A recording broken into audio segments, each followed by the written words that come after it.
والعلا بكماله كشف الدجى بجماله حسنت جميع خصاله صلوا عليه وآله আজ থেকে বহু বছর আগে এই দুনিয়ার বুকে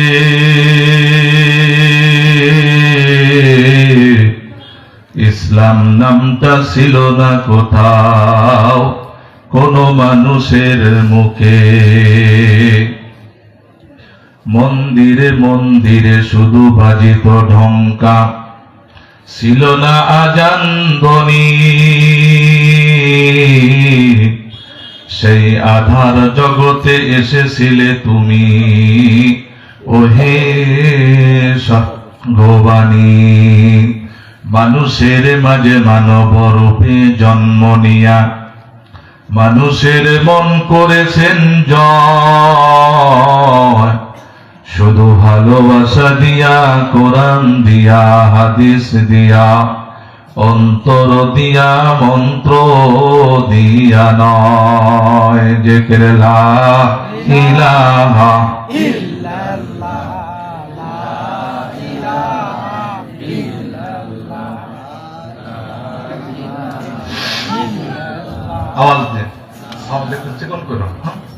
লা ইলাহা ইল্লাল্লাহ, লা ইলাহা ইল্লাল্লাহ। আওয়াজ দিয়ে একটু জোরে। লা ইলাহা ইল্লাল্লাহ, লা ইলাহা ইল্লাল্লাহ, লা ইলাহা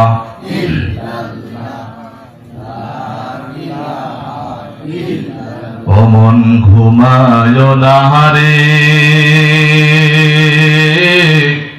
নাম জপ আল্লাহ।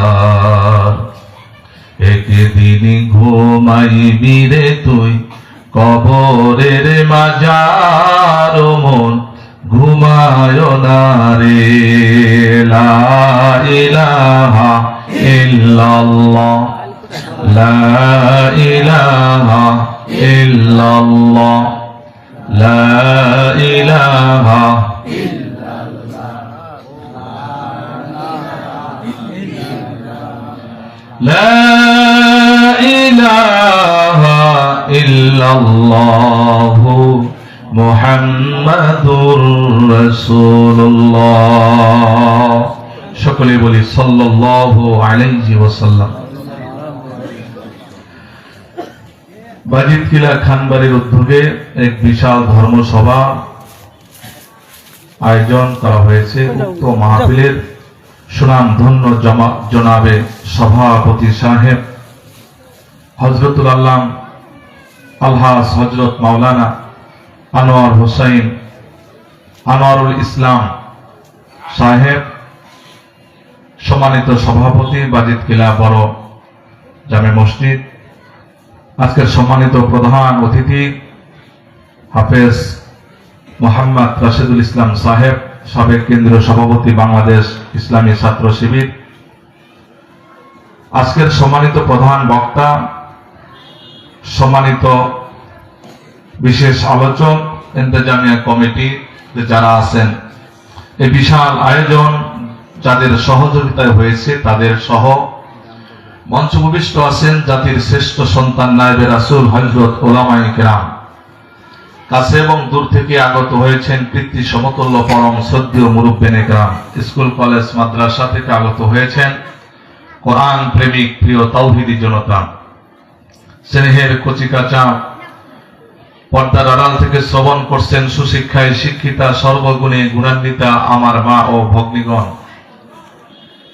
আইন শৃঙ্খলায় নিয়োজিত সরকারি কর্মচারী কর্মকর্তা বৃন্দ, ইউটিউবার ভাইরা, ফেসবুক গ্রুপের বন্ধুরা, এলাকাবাসী, প্রতিবেশী সকলকে নিয়ে মহামনিবের দরবারে দিল থেকে নিয়ামতের শুকর আদায় করছি যে আল্লাহ তাআলা আমাদেরকে কোরআন ও হাদিসের আলোচনা শ্রবণ করার মতো একটা পরিবেশে আসার বসার তৌফিক দান করেছেন।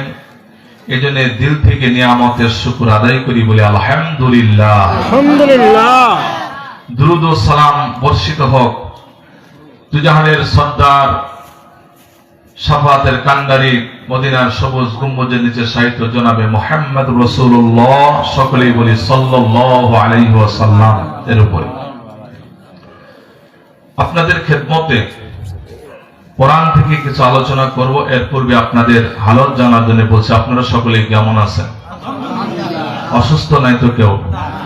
বাড়ি থেকে মাহফিল পর্যন্ত আসতে পেরেছি, একটু কি সামনের জায়গাটাকে পূরণ করতে পারবো? একটু শক্তি কি আছে?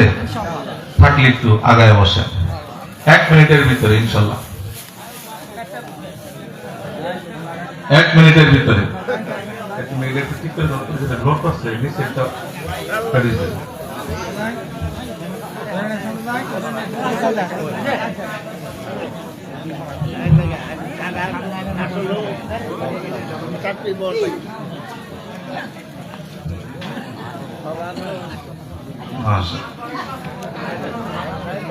চলো চলো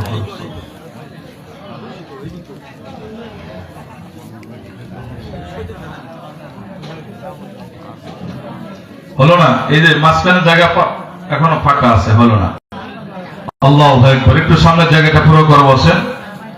আশা করি আজকে প্রধান মেহমান এসে গেছেন। আমি আপনাদের খেদমত অল্প সময়ের ভিতরে ইনশাআল্লাহ কিছু আলোচনা করে আমি প্রধান মেহমানকে দিয়ে দিব।